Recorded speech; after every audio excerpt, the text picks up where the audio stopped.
Keep it alive through these lines I write. I keep it live cause I thrive. I might just blow your mind tonight. I'm so hyped, but it's no hype. From this height, it's direct hits on sight. I'm your type, lend me your ears to show you that there's something in me. I'm not giving up, I'm standing right here, holding these days hostage. And I'll make this my year. We turning fear into love, and the love's in the air. I love doing this cause nothing compares. Nothing can share that same type of feeling when you feeling and flare. They can't catch it, it's havoc. I rip to a tear, switch a scenario. My stereos, I leave them impaired. Variables start to change and they're all in my range. I just gotta grab it, it's all mathematics. Every step is drastic, I make it fantastic. I'm trying to take your breath away. Asthmatic. This is live through the stereo. Go and let it blow, blow through the stereo. I'ma let them know through the stereo. Yo, here we go through the stereo, stereo. This is live through the stereo. Go and let it blow, blow through the stereo. I'ma let them know through the stereo. Yo, here we go through the stereo, stereo. Yeah, just nod your head with it. So explicit and vivid. Every image is intricate, intimate. I put my all into it. No scrimmage and no rules. I'm a pro tool. Hear my heartbeat, beat into the vocals. I'm so loco, lost my mind, oh no. It's ponderoso, dope, so no overdose, cause it's dope, yo. Man, this is house grown, mixed with some milestones. So I let the style flow down like the Dow Jones. Bringing it with some foul tones, letting the crowd know we getting loud, so it's eardrum rudiments. Yeah, we bring it rude again. Move, little hooligan. Music for tuning in, full time to the 10. I'm on my clock like I told you. I'm doing this for dreams we pursuing.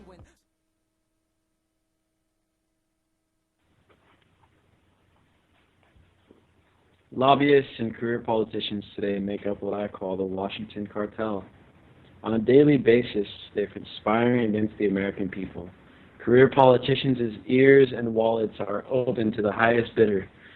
That, according to Senator Ted Cruz in 2005.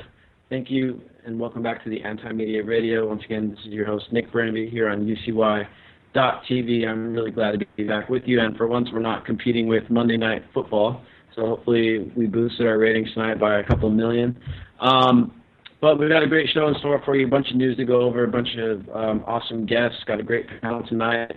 That quote was from one of the articles that we posted up earlier today on the Anti-Media called "Someone Made a List of Politicians That Admitted the System is Controlled by Special Interests." Now that is kind of ironic coming from Senator Ted Cruz from Texas and formerly from Canada. Because the news has just broken recently that he took a $1 million loan from Goldman Sachs, which his wife was working for at the time, and so that quote is all the more hilarious right now, because now we know the truth about where he was getting his funding for his senatorial bid, and now he's running for president, and you can't help but wonder. He is pretty much second place right now in Iowa. You can't help but wonder, if Goldman Sachs isn't still funding his campaign, or if, his wife is taking a leave of absence from Goldman Sachs while he's running. She's probably going to go back to work for them when he's done with his presidential bid. So, you can't help but question those ties. And again, it kind of just goes back into this idea that the system is, corrupted in many ways. Citizens United is the most blatant thing, but it's been bad for a long time, and ever since a long time before Citizens United. And on this article we have on the Anti-Media, is the last story we posted today. You got like more than 20 quotes here from different politicians, former politicians, all pretty much talking about how the system has been messed up. One of my favorite quotes here is actually from just a few months ago from Jimmy Carter. And what he said is, "Now the United States is just an oligarchy, with unlimited political bribery being the essence of getting the nominations for president or to elect the president. And the same thing applies to governors and U.S. senators and Congress members. So now we've just seen a complete subversion of our political system as a payoff to major contributors." And I couldn't agree anymore. Jimmy Carter, a pretty wise guy, actually one of the few presidents that didn't start up any wars. He's been labeled as a horrible do-nothing president, but in many ways, in my opinion, he was one of the best in recent times. And Jake, who's joining me in the studio tonight, actually, we were talking about this a little bit before the show, that we both have at least somewhat of a level of respect for Jimmy Carter because of that. Yeah, well, I have massive respect for him. If do nothing means not killing people, then I would say inaction is the way to go there. Yeah, sometimes inaction is the best route. Right. If inaction means not dropping bombs on children, then I think you got a good argument for inaction there. Yeah, and we see this example many times on foreign policy. I mean, Libya is a great example here, where our actions basically led Libya down the route of much worse situation than they would have been in under the rule of Gaddafi. Our decision to overthrow Saddam Hussein in Iraq has pretty much handed us ISIS, and so inaction on that front would have been a much better route. Now you got the same exact situation playing out in Syria, where our actions to back the Syrian opposition in their civil war has resulted in the deaths of about 300,000 or more people and a refugee crisis of, 10 million people? But Nick, how will we protect the petrodollar if we don't bomb children? Oh, great. Yeah, you're right, man. See, the petrodollar isn't viable through the ideology of inaction or non-intervention. What, are we going to use a gold dinar? Are you kidding me? We're also joined tonight on the call by our longtime co-host, DB Schwartz. What's up, DB? Hey, just got done watching the Democratic town hall. It was more of the same old bullshit, and I think people are finally kind of tired of Hillary. Finally. You're not ready for Hillary? Is that what you're saying? No, I mean, I think other people are finally seeing through it, because they totally sidestepped Benghazi. There was an obvious plant in the crowd, some bald guy with a freaking mustache who looked like a freaking FBI plant. This guy stands up and he goes, "Don't worry about Benghazi, folks. I've watched all 11 hours and she did great." Not she kidding. Really handled it well. I mean, she's really ladylike. So maybe it was a reproduction of the debate. It was a plant, dude. It was like a plant in the crowd. Yeah, I mean, if you look at the most recent Democratic debate, I mean, it was like everybody on the moderation panel and Hillary Clinton against Bernie Sanders. Did anyone else notice that? I mean, it was like, Hillary, here's a really easy question that you can knock out of the park. And then they asked Bernie Sanders a bunch of extremely tough technical stuff, and they're like, the moderators are putting rebuttals against Bernie Sanders. It was pretty hilarious to watch. It was pretty patently obvious what they were trying to do, and I didn't watch the Democratic town hall, but I'm guessing it's probably more of the same. I mean, the fact of the matter is that the Democratic Party, the Democratic establishment, the DNC, are pretty much completely in bed with the Hillary campaign. Well, it's the media too. Yeah, the media. Bill Maher just had an interview with Bernie Sanders where he just grilled the shit out of him, and the media is complicit too. The media is scared to death of having to embrace socialism or any modicum of it in any form whatsoever. Well, it's interesting because Bernie is a military guy, so I think what people need to kind of get is that him and Trump are kind of outsiders in a way, in that they're not really beholden to the banking cartels. Right. They're pure military guys. They're pure. You have to understand, if these two candidates get in and one of them wins, then the military just threw a coup back on the banking system. We go pre-9/11 again in our policy. I hope people understand this.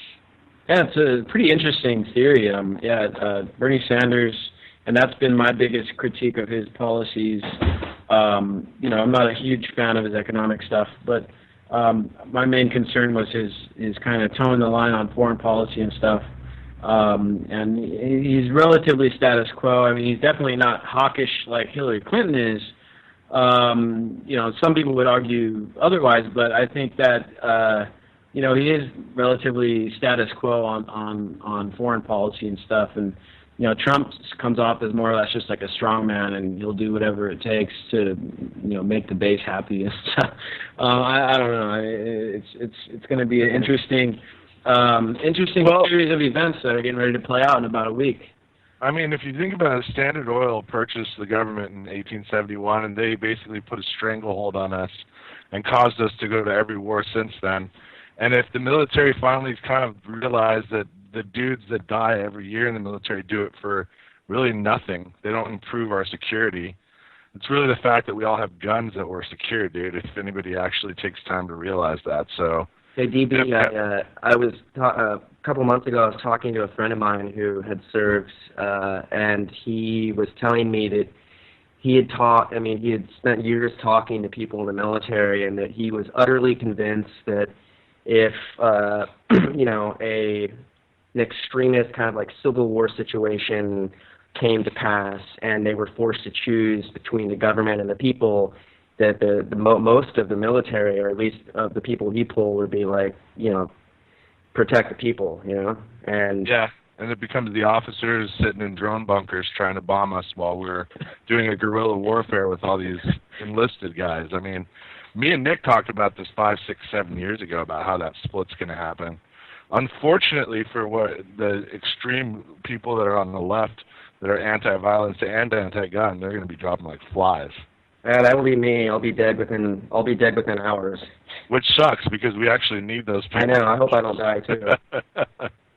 Yeah, the thing is it's never that clear. It's never, choose between the people or between your government. It's never that clear of a choice. It's going to be, are you going to support the terrorists or are you going to support freedom? I'll be like, hey man, there's a beverage here, man. Big Lebowski reference. All right, no, I'll shut up now. All right, dude. No, I'm just kidding.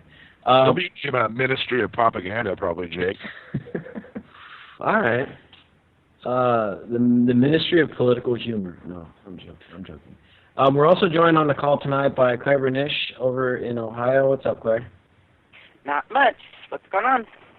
Hey, Claire. Same old. Howdy. How are you doing tonight? I'm doing fantastic today, actually. Awesome. So, I first want to continue on this track of this money and politics stuff, because this has been one of the big kind of, underlying themes here that is kind of propelling this presidential race. And to me, it's been pretty interesting. You've got Bernie Sanders pretty much constantly, his main attack line and his main platform is money and politics, right? And that's basically, the soapbox that he stands on is money and politics. And his latest attack line against Hillary Clinton, which is pretty hilarious, is how she's been taking a bunch of money from Goldman Sachs. And at the beginning of the show, we talked about how Ted Cruz is also took a huge lump sum from Goldman Sachs as well. And Hillary Clinton made like $600,000 from that bank in 1 year in just speaking engagements alone, not even including campaign finance. Goldman Sachs is also one of her bigger campaign contributors. In fact, she's being bankrolled by the banks more than any other candidate out there. And then Trump, I think he's getting a lot of at least some of the support comes from the fact that he's already a billionaire, so he doesn't have to take money from these candidates. And so to me, this is pretty interesting because you see Trump obviously leading the polls on the Republican side, and you see Bernie Sanders now taking the lead in Iowa and has a clear lead. In fact, I can't even imagine a scenario where he loses New Hampshire. He's ahead by, I think, 30% was the last time they polled. And both of these candidates are kind of relying on this, I'm not taking money from the banks kind of platform. What do you make of all this, Claire? Did you see the Intercept put out an article? One of the Intercept journalists actually questioned her at some event and said, don't you think it's conflict of interest that you're accepting money from the big banks? And she didn't even answer. She just laughed and turned away and ignored the guy. Laughed it off. It's funny. Yeah, it is. It's crazy. I mean, I don't understand how anybody can possibly back her. I mean, I'm not voting. Let me be clear about that. But how anybody can possibly stand behind her with, between accepting all this money, which somebody estimated to be like $1.4 million over a certain amount of time from big banks, and then with her knowing about ethnic cleansing going on in Libya way back when, and I mean, and those are just like two issues of hers from her past. I don't understand how anybody could possibly back her. Yeah, I mean, I agree with you, and I want to be completely clear, and I'm not supporting Bernie Sanders or anything, but I'm sure as hell not supporting Hillary Clinton, looking at the stuff that she's done and you know, just her campaign finance, the backing, the fact that her political career made her into a millionaire and all that stuff. I mean, all that stuff is just horrible. Now, Jake is taking it even a little step further here, and when did you write that article? A month or two ago? A couple months ago. Back in October, Jake put an article out called "Why Hillary Clinton Should Actually Run as a Republican." And now this kind of, it sounds funny because, you know, everyone thinks of Hillary Clinton as this firebrand leftist and stuff, but the fact of the matter is, when you look at her consequential policy decisions and things that she's done, I mean, it actually, she looks a lot more like a neoconservative, not even just a Republican, but more like George Bush than she looks like a liberal. I mean, tell us about it, Jake. Right. Well, like on kind of social issues, she's definitely, like, you know, more liberal, like on, you know, gay marriage and things like that. And that's only more of a recent development too. She's only been in favor of gay marriage for 10 years. Before that, she was against it. I didn't know that, actually, but now I hate her even more. Yeah, I mean, basically I think there's like 4 points here, but, you know, anyone who supports Hillary Clinton considers himself a leftist. I would ask you to consider the following points. She continues to shield and support the big banks. And that's not a small issue. The big banks, that's kind of on the left. And dude, check this out too, and I want to elaborate a little bit on this big banking issue. And this is also where I think Bernie Sanders is deriving a lot of his support too, is the critique of the bailouts and stuff, man, because, you know, people aren't supporting Bernie Sanders because they're comfortable. You know, they're not supporting Bernie Sanders because the middle class is growing and booming and doing great. In fact, we covered it on the anti-media. The middle class is no longer the majority in the United States. The middle class is becoming poor really quickly. And you know, we used to have this huge middle class ever since the 50s that kind of buoyed the economy and kept everything relatively in a state of, you know, status quo, and it really had a trickle-down effect to the working class, and of course the rich started bankrolling off of that. Especially, it got accelerated after the 2008-2009 financial crisis, and that's when we start really seeing this inequality become very, very apparent. And that's where, you know, Bernie Sanders is getting a lot of his support. It's coming from people that are middle class or formerly middle class that were, you know, used to being able to work one job household, 2-job household, and be able to afford a decent house and a nice car and not having to struggle paycheck to paycheck. I mean, this is why people are supporting Bernie, is that, you know, the banks got bailed out and, you know, the rich are doing great, but everyone else, you know, as much as Obama wants to sit here and tell us that the economy is better and the economy is doing great and this, that, and the other, it's like, no, dude, the middle class does not agree with you on that. The hedge fund managers are happy, but... Yeah, I mean, the people that backed up Obama's campaign, now the people that are backing the Hillary campaign, they're happy. They're doing great. You know, but, you know, everyone else, for the most part, is kind of in a worse financial situation than they were before the bailouts took place. And this is why this banking issue is so big, and that's why it's such a rallying cry for the protest voters, which are the people right now supporting Trump and supporting Sanders, because they see that it wasn't a good deal for them.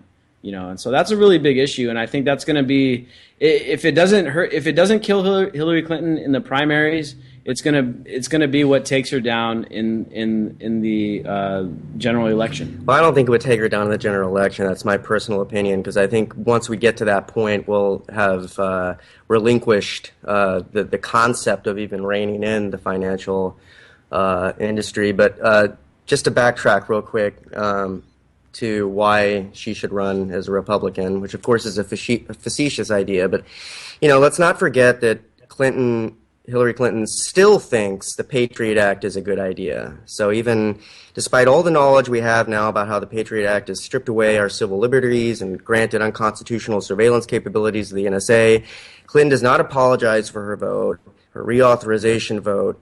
And so, you know, this is to me, this is one of the bigger issues, is that Hillary Clinton really sides with the idea of a apocryphal national security narrative over the civil liberties of Americans. And she agrees with George Bush on Right. the Patriot Act. Absolutely. She's a war hawk. That's point number 3. She would keep the war on terror going. Now, of course, I think pretty much anybody who is elected president is going to do that because we live in a war empire. Yeah, so, the only guy that's actually given a little bit of talk about that would be Rand Paul. Right. And he's got basically no chance at this point. He's polling at like less than 5%. No, and my respect for him has grown. I used to despise him. Yeah, but, I mean, he's unfortunately he's probably in the wrong party as well. No, he should run as a liberal. But the poor guy, he has done a lot of great things, man. His drone filibuster, his Patriot Act filibuster. He's done all those great things, but unfortunately, when you're in the Republican Party, that doesn't gain you very much popularity. And even as a Democrat, as perfect proof here with Hillary Clinton opposing the Patriot Act, opposing the war on terror, isn't exactly a popular idea in the Democratic Party anymore either. No. You know what I mean? It was when there was a Republican president, and then it was kind of politically convenient. But now that Obama's the president, they all got to toe the line and support this war on terror. They got to support all this surveillance and stuff because Obama's not reeling it in, so the Democrats got to fall right in line. Isn't that in itself a commentary on how ridiculously polarized everything is, and how even ridiculous that in itself is? I mean, Yeah, how idiotic is it that people can't, just kind of shape their party? It's kind of like they have to mold to what their party already says. We work in herds, the human race, and we're scared to fray from that. I think my biggest, the last 2 points here, and then I want to open it up, but I think my biggest, personally, grievances with Hillary Clinton are her treatment of her hypothetical treatment of Edward Snowden. She would want to prosecute him. Now, to be fair, Bernie Sanders and literally every politician has said that they would prosecute Edward Snowden, and that's no small point. As citizens, we have to recognize the fact that what Edward Snowden did was just simply reveal crimes of the government, and if that is a prosecutable crime, then I guess we're living in 1984, completely and totally, because now. Sanders at least capitulated that Snowden played a very important role in educating the American public. So he was a little bit more diplomatic about it.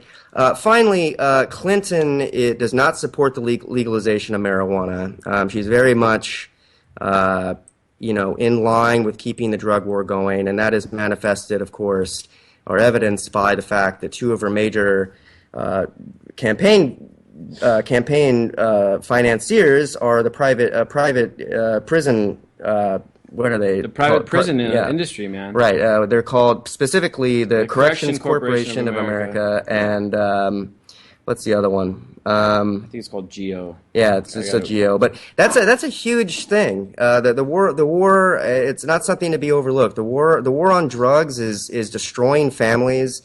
It's destroying minds. It's destroying any semblance of the American dream, with marijuana, which is, if anything, a beneficial medicinal substance, and the fact that she continues a draconian view on this, to me, single-handedly shows that she is regressive, conservative, and not someone who should be supported by anyone with a rational mind. Exactly. And, she comes around now and she's, because, of course, with the issue of police brutality on the front of people's minds, and the racial inequity when it comes to the justice system, now she's coming around acting like she's this big reformer. Hey, I'm going to do this and I'm going to, do these things. And now, I wouldn't be surprised if she started giving lip service to reducing the war on drugs and reducing the criminalization of marijuana.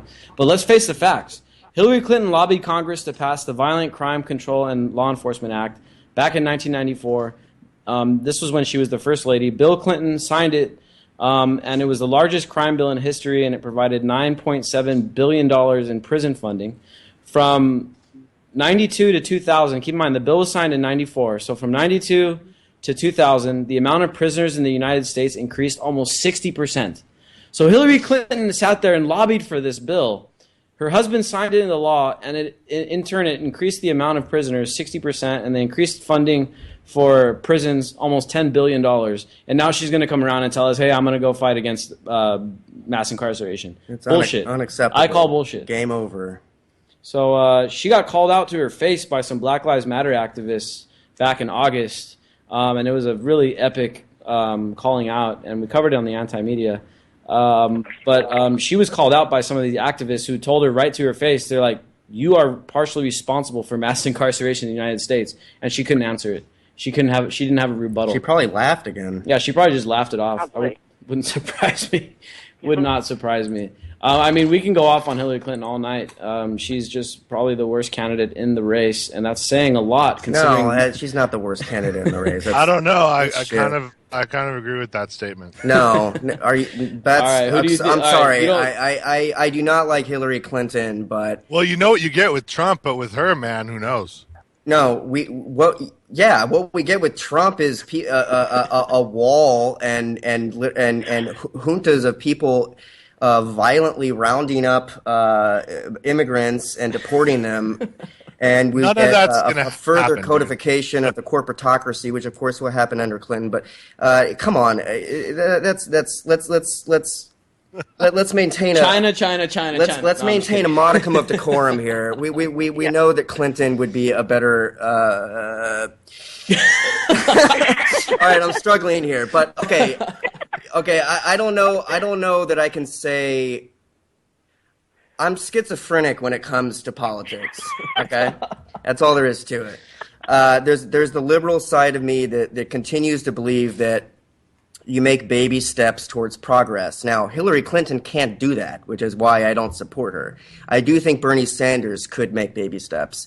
However, Ted Cruz, no one's going to be making baby steps because we're going to be incinerated by a nuclear weapon device.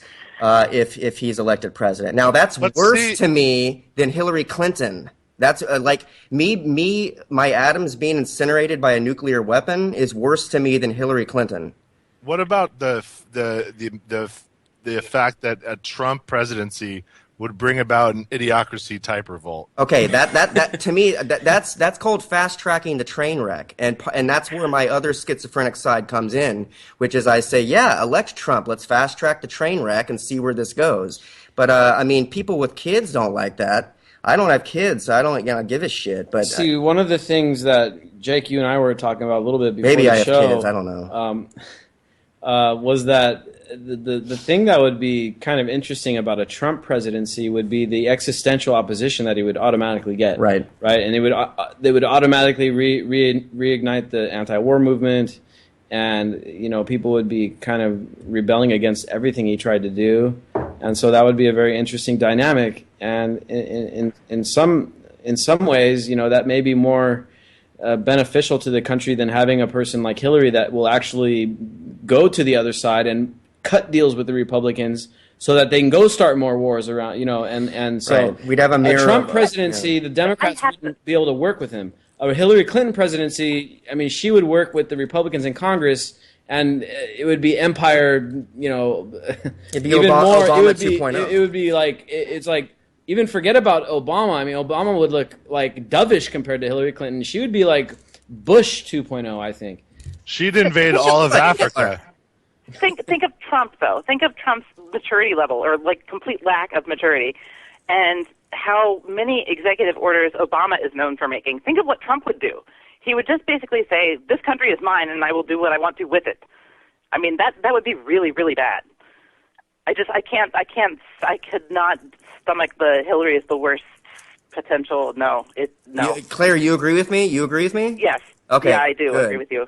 I'm glad there's some rationality in anti-media. Hey, I think we have a caller on the line. Let's see. We got a caller from 717. Thanks for waiting. You're live on the Anti-Media Radio. You want to join this conversation? Yeah, I'm just listening to it right now. Just trying to get more informed, and because I don't really know too much, but I get interested in a lot of the posts from Anti-Media. My name's Kyrie, by the way. on Facebook, it's Kai Freaky, but yeah, my phone number is 717-982-4107. Cool. Can I call you right now? Yeah, if you want to. You might get some fan mail pretty soon here if you say the right stuff tonight. What's on your mind? What do you want to talk about? What do you think about this presidential race? What do you make of it? I don't know. I just I don't know. I don't really vote. I don't vote. I'm only 20. I think like the biggest thing that's kind of been on my mind is like who really controls a lot of the things in this world. And when it comes to, I know anti-media has articles on like banks and how there's like banks and there's like world banks, and then different stuff about how there's certain companies that own a lot of most of what we buy in the U.S. and just kind of like makes me think of like, it just kind of makes me think like no matter who the president is, like, do we really have as much control, or are we really going to have like freedom? I don't know. I just like don't have a lot of trust in the things that go on in this world, and a lot of just like this normal things, and I just kind of like don't think it makes a difference who the president is in a sense. I think you're right, man. Yeah, man. I think good job by questioning what's going on. I mean, there's so many different counter narratives, and who knows? I mean, shit. I follow this stuff constantly, and I still don't even know what to make of what's going on with this election. I can't tell. I mean, on the surface, it seems like Trump and Bernie Sanders are kind of causing a stir in the parties, and they may not be part of what the plan was supposed to be. Hillary Clinton definitely is, and Marco Rubio and these guys, Jeb Bush, were definitely the guys that were supposed to be leading. And as far as I can tell, I mean, this may be a little wrench. Maybe it's just minor. It's a counter coup. Maybe it's major. I mean, who knows?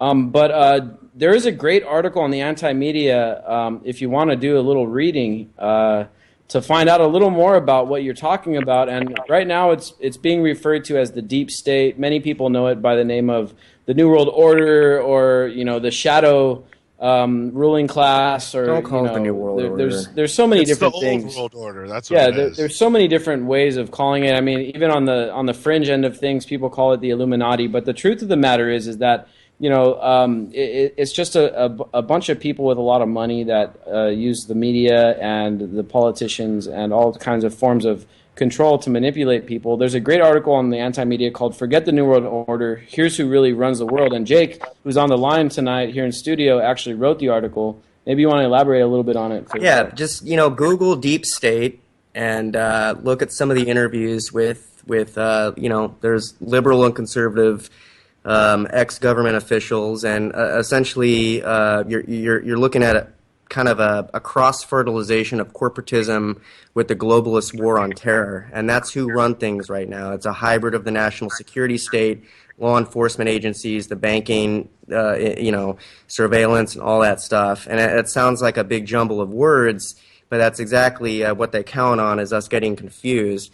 But what we're seeing here is kind of a globalist agenda that is consolidating the war on terror with economic interests of the corporatocracy. Just man, Google deep state and have fun. It's all the banking families that funded World War II. Basically, they made an alliance with all the dudes that created nuclear ICBMs, and now they all run the world. Right. Yeah, it's a big empire, and unfortunately, we're all kind of cogs in that wheel.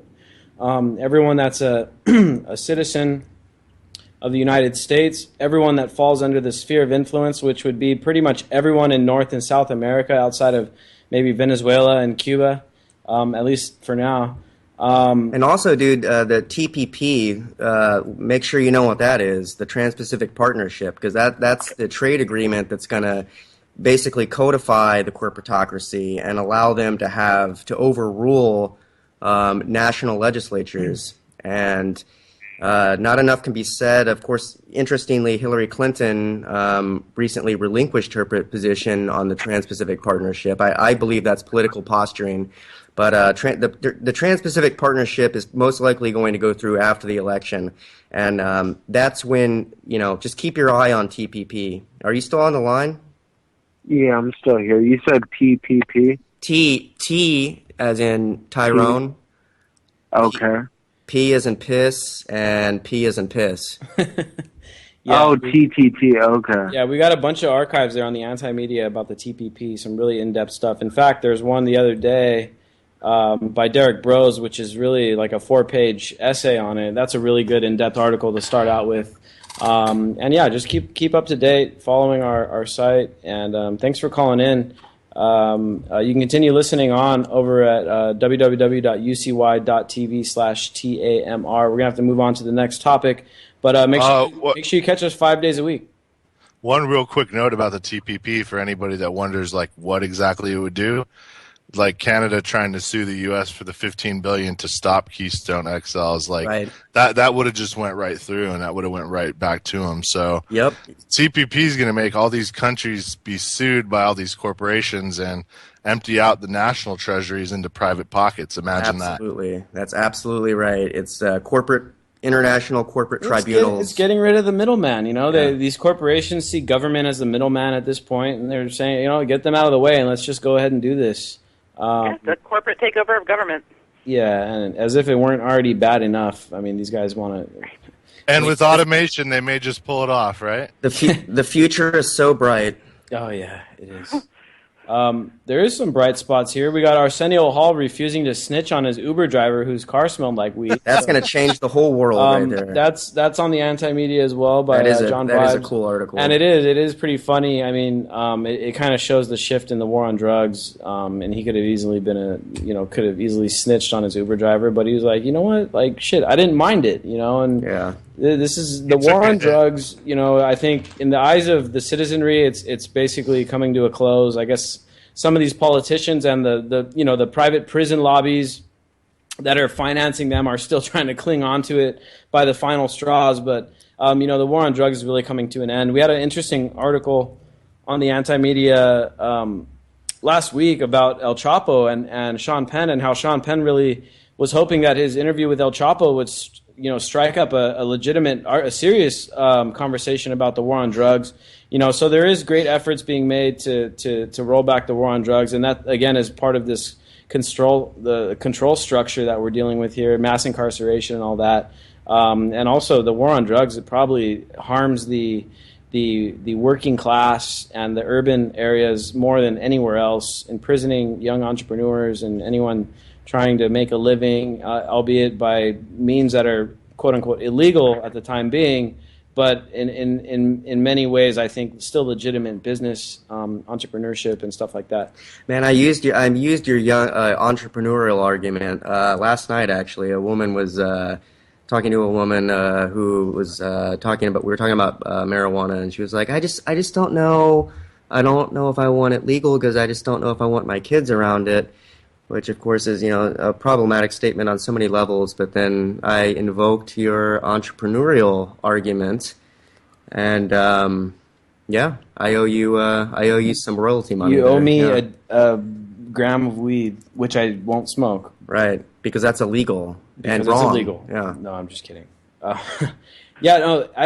We're not going to go into this TPP topic, but this is from January 22nd on Friday. TPP trade deal will cost the U.S. 448,000 jobs, according to researchers. And keep in mind, this is being billed by the politicians and Obama. And keep in mind, it's a crazy marriage here. You got the Republicans in Congress really cheerleading this thing on, then Obama's out there selling it for them. And so, they're selling this as a job creation trade deal. In reality, according to the latest research, it looks like it's going to kill off 500,000 jobs. DB, what were you going to say? I was just going to say that's permanent job loss, where they expect 20 to 30 million for anywhere from 5 to 10 years. Yeah, and there was a big headline back when the TPP thing was going through in Congress, where there was like, oh, the Democrats aren't going to support the TPP, but what they were actually looking for, the Democrats were looking for money in order to provide job training for all the guys that were going to lose their jobs because of the TPP. And so on one hand, you got Obama over here saying that this thing's going to create a bunch of jobs. On the other hand, you got the Democrats in Congress saying, hey, this thing's going to kill a bunch of jobs, but at least give us the funding to retrain people when they do. And then, of course, the Republicans in Congress were cheering it on because they're wholly owned by corporate interests and that kind of thing. And so, the TPP thing, bad deal. Go on the anti-media, search TPP, and you'll find all of our archives on it. We've got a bunch of in-depth coverage. That's why if we don't balance budgets, we shouldn't even pay these guys pensions, so they can feel the pain like everyone else. Seriously, man, seriously. And term limit, I mean, shit, there's so many things that these guys need to do. We got a couple callers on the line that I want to get to first before we move on here, because the next story that we're going to cover is from Claire, and it's pretty big, and this thing is kind of health related, but it is pretty concerning, to say the least. It's already affecting our brothers and sisters down in Latin America, Brazil, and stuff. First, let's take a couple calls. We got a caller from 951 area code. How's it going? You're on the anti-media. You still with us? Yeah, I am, man. It's going really well. Thank you for having me. Yeah. Thanks for calling in. What do you want to talk about tonight? Dude, I just saw you guys' post on Facebook, and the numbers on there. So you had the post about the 20,000 dudes arrested for marijuana and 0 politicians for, poisoning the entire city. Yeah. The city we're talking about in the meme, this is the promo meme for the show tonight, is Flint, Michigan. Most people have probably heard of this by now. Flint, it's a relatively economically depressed city out in Michigan that has kind of, fallen on bad times ever since manufacturing flew from the United States and went and found greener pastures over in China or whatever. It's one of those cities that's dealing with major poverty. And now they started taking water from this really polluted river.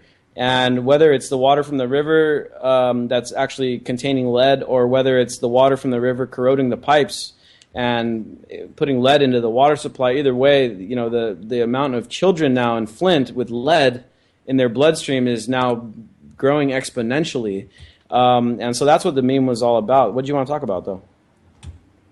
Oh, dude, I just kind of wanted to pitch in, I guess, my 2 cents in terms of just how, sickening it is to have these people that, the general people elect and put them in place of power, and these people are not caring about the average Joe like myself and anybody else who has a 9 to 5.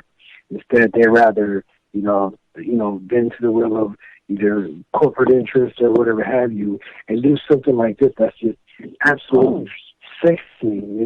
You're talking about making kids sick and potentially even taking lives, and there's nothing. They pay no type of they don't suffer any consequences, and that just kind of gets me livid, man.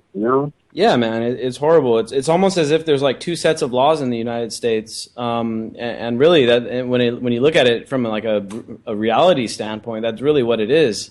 The people in the working class, the middle class, the working people, the everyday Americans are held to this strict standard where you can't get caught smoking a joint, you can't get caught doing hardly anything out of line from what all these politicians tell us is acceptable in our day-to-day lives. Yet at the same time, I mean, these politicians get away with.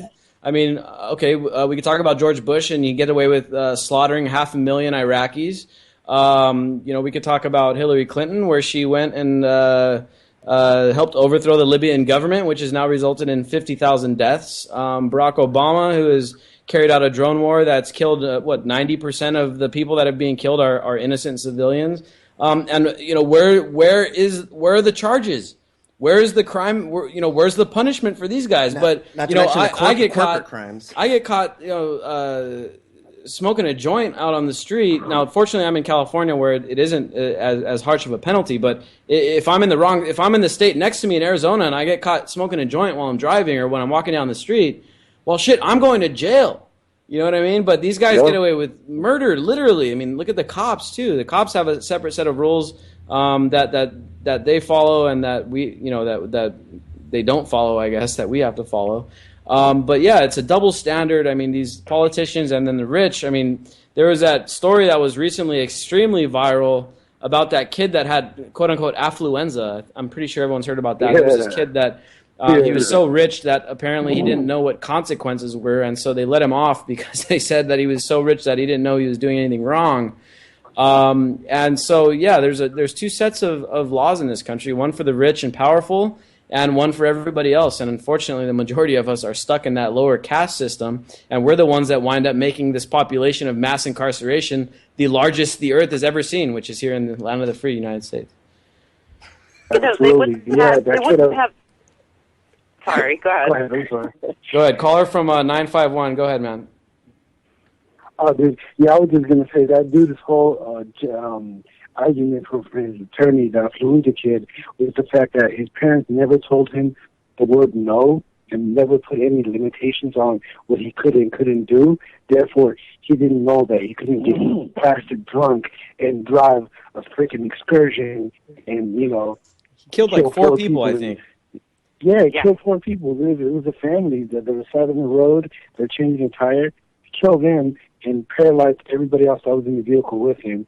I don't know how the freaking lucky he got. And he was drunk. But, you know, if I were to go out there, if I were to go out there drunk driving and I ran into someone and killed him, you know what? I wouldn't be charged with manslaughter. I'd be charged with murder. And guess what? I'd be convicted of it because I'm not rich and I can't afford a lawyer that charges that much. And that's exactly what that kid did. He was able to afford some high dollar lawyer that was able to pull this out of his hat and say, you know, have this crazy argument, and the damn, you know, they let him get away with it. It was crazy. History books are going to have an asterisk with a definition of vomit in the think about the opposite. He wouldn't be able to get no poor person would be able to get away with impoverishitis, saying I was too poor to know what I was doing. It wouldn't work the other way around. Oh yeah, that's like basically everyone that gets caught stealing could basically use that argument, you know, but that argument doesn't stand up in court apparently. I absolutely know the great point you made. All right, let me caller from 951. Great points. You can continue listening in on this show over at ucy.tv/TAMR. I'm gonna have to go on to the next caller. We got a couple callers on the line I got to get to before we cover. We got a few more stories. First, while we're on this topic of Flint, and this story is obviously continuing to develop here. And we're still looking for accountability. Thankfully, there's a bunch of awesome people stepping up to help the people of Flint. But more and more, it's looking like government negligence over there, and just a long paper trail of corruption, and just it's gone all the way up to the governor's office now, where they knew about what was going on for like a year. Claire, you recently covered a story about a doctor who's been standing up and trying to fight to expose this crisis for a long time over in Flint. Tell us a little bit about that, and then there's even, you know, what we're starting to find out is that Flint is not alone. There's even more places that are dealing with this lead crisis. Claire, what can you tell us? Well, which first? First, tell us a little bit about this doctor, and then let's talk about some other the other cities that we're starting to find out about. Okay, well, this doctor, she is also a mother, so I think she was concerned, but she lives in Flint, and she originally kind of stumbled into the numbers of what the Flint levels were in the blood of residents in Flint, Michigan, and tried to, you know, she immediately she checked and rechecked her numbers, and she had kind of a small team helping her with that. And because what she found concerned her so much, with some people having levels like 3 times greater than their, you know, was safe, she went ahead and just had a press conference and announced to everybody to make sure that people were cautious. And instead of politicians stepping up and, you know, trying to do something about it, they basically tried to discredit her and kind of started a big smear campaign against her at first. And then, like, you know, she even... Oh, damn, I think we lost Claire. I think she accidentally hung up. I'm sure she'll be calling back in. Claire, call us back. We miss you. I'm gonna continue talking about what's going on over there with this doctor, and then we got some big news coming out because Flint's not alone. There's at least one other place dealing with lead poisoning in their water supply, and probably a lot more around the country. And I think now this Flint thing is going to cause a bunch of other places to start, you know, looking further into this. Okay, I think Claire's back. Hey, Claire, you there? Yeah, I'm here now. Right, we lost you for a second there. Okay. Thanks, Obama. Yeah, it was the innocent. Let's just blame the innocent. So you're back. You can go ahead and continue. Okay, I don't know what you last heard. So I didn't really get to much. okay, so You said they tried to discredit it. This doctor in Flint basically uncovered the lead problem and tried to have it exposed, and she discovered that the levels were high enough that she went ahead and held a press conference instead of waiting to have a published study because she felt it was really dangerous and people needed to be aware. And the politicians tried to discredit her, and they kind of started a smear campaign. And then a couple weeks later, they finally relented and said, oh, well, guess what? You were right. They admitted that her figures were right. So she was really the hero of this kind of Flint story for exposing it and trying to get the public aware of what was going on. And then if Flint weren't bad enough, it looks like there's another case, and there are probably many cases around the country, but there's another case in Northeast Ohio that I'm just reading about now where it looks like their water supply is also contaminated with lead That's where I'm at in significantly. Cleveland. It's in Cleveland, or it's outside of Cleveland, and it looks like the residents in the area who were in this water supply, they should have. It's been going on for a while, at least since November, but a lot of them had not even been notified until last Thursday. So I'm trying to put together something for that for tomorrow, but it's like we shouldn't be surprised. Yeah, keep an eye on that. That's going to be a breaking story tomorrow coming out of the antimedia.org, and we're going to be trying to shed some light on this issue of lead in the water, man. This is a huge issue. These kids are drinking this stuff. Lead can lead to all kinds of development issues in children, and so more should be done to be keeping track of this water supply and keeping it safe or at least transparent. At least we should know, okay, it's contaminated. Okay, we should know about it so we know not to drink it or to at least filter it or whatever. Even more fundamentally, this relates back often to infrastructure and how we should be spending a heck of a lot less on war and waging wars and for bombing kids and more on our infrastructure to keep people safe here. But we could be bombing bridges in Iraq and rebuilding them instead of, fixing our lead pipes here in the United States. Doesn't that make a lot more sense? Man, Hillary Clinton would agree with that. That's for sure. And Trump is probably not far behind. We got a couple more callers here I want to get to. First, we have a caller from 440 area code, and then I think Cassius is also joining us. We're going to get to you next after that, Cassius. 440, how's it going? You're on the Anti-Media Radio. What do you want to talk about? How you doing? Oh, I thought you guys had the same way you could just listen in, but I'm looking for the Facebook page, so I don't really have nothing to say. I just want to listen. Well, you're on the call now, so you might as well chime in at least a little bit here before we drop you. Spill your soul, brother. Spill your soul. Well, what do you make of this Flint thing, man? Like, what's your opinion on what's going on? Who's going to win the Flint? Super Bowl? I don't know about the Super Bowl. I follow fighting. I don't follow ball sports. No, I live in Northeast Ohio. I didn't hear about that till you guys just said that. I'm right outside Cleveland. There you go. There's something you gotta know about up there, and we're gonna be breaking it out tomorrow on the Anti-Media. So keep an eye on that. I guess if you want to stay quiet, keep your mic mute. Yeah, well, if you just want to listen in, I'll leave you on the line so you could hear the rest of the show.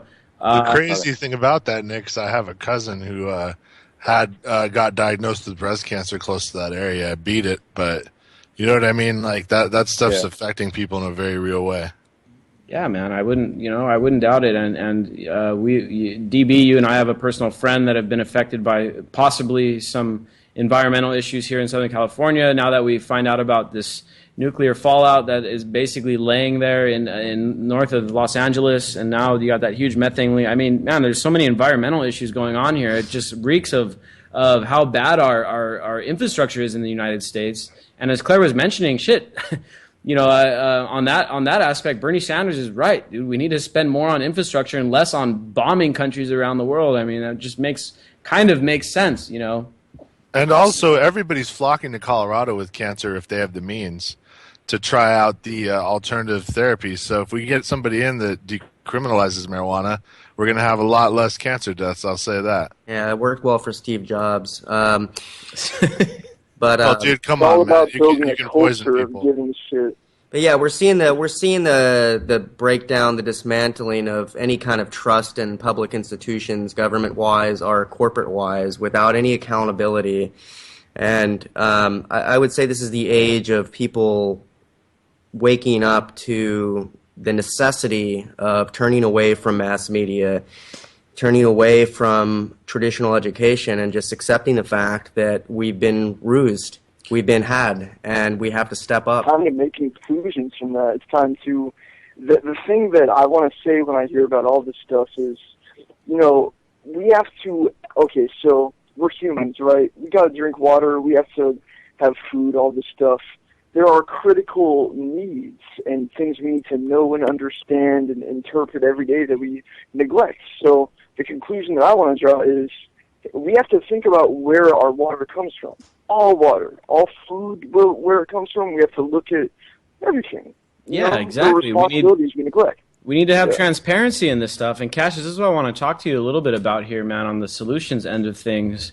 We're sitting here witnessing the corporate model of like food and the supplies of staple necessities. We're witnessing that stuff fail, right? We're witnessing the corporatization of the food supply, whether we're talking about pesticides or processed food and diabetes and all this stuff that's caused by these crap foods. We've witnessed the corporate model and what it can do, and that's been pretty bad. It's been a failure. Now with Flint, we're witnessing the government model, and we're saying, okay, well, maybe the government shouldn't be trusted, even looking over something as simple as a water supply either. Absolutely. Is there, and what I want to talk about is like a different route, whether not corporate and not government, but a third way of doing things, which in my opinion would be better at like a cooperative community type level where, it's these basic things like food and water, would be better dealt with by a transparent and maybe even a accountable organization that is run by communities rather than by elected officials and rather than corporations that are maybe more nimble, more representative of the people, and the people can actually have a say and actually can have ownership over these things and really benefit from them. Whether we're talking about like collective farms or community farming and things like that, or community ownership of municipal water supplies and things like that. Cassius, what do you think of that? We've got to create a culture of actively crowdsourcing things like this. We've got to start small, because I think if we start too ambitious, we'll just lose track of our efforts. I grew a jalapeno plant. That was the first thing I grew. I'm going to try to grow some staple crops this summer in my backyard. I'm starting small, but, I'm starting. So I think that a culture of crowdsourcing, a culture of recognizing, these responsibilities we've been neglecting for so long. We've got to, say, all right, I'm going to start small. I'm going to grow some food here.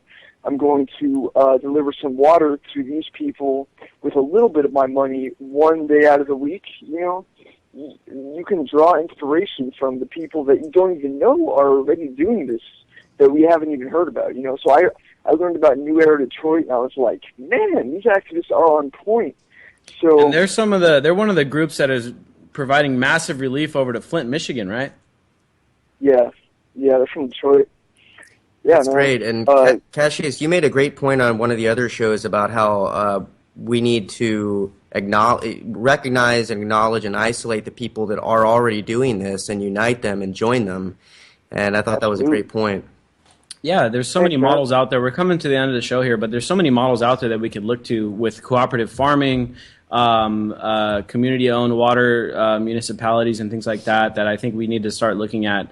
Because right now with the corruption that we're seeing in Flint and how it went all the way up to the top to the governor's office and things like that, we're seeing the downfall of bureaucracy when it comes to staple supplies. There's also a lot of existing models that we could look to with community-derived electricity production and things like that, electricity cooperatives, plenty of those all around the country, especially up there, even in the Ohio areas and stuff like that. There's a lot of that stuff to look forward to and to learn about and support. And I think that's the third way of going about it. The corporate model has shown itself to be a failure. The government model has shown itself to be corrupted. Maybe we need to start looking elsewhere. Solutions. That's the way, moving forward. How can we do it? That's up to you guys to figure out on your own. Go out to your communities, do your thing. Thank you all for tuning in to the Anti-Media Radio. Catch us 5 days a week, same place, same time here on UCY.TV. We'll be back with you on Wednesday with probably a similar panel. Peace out, everybody. Take care, man. Here we go through the stereo.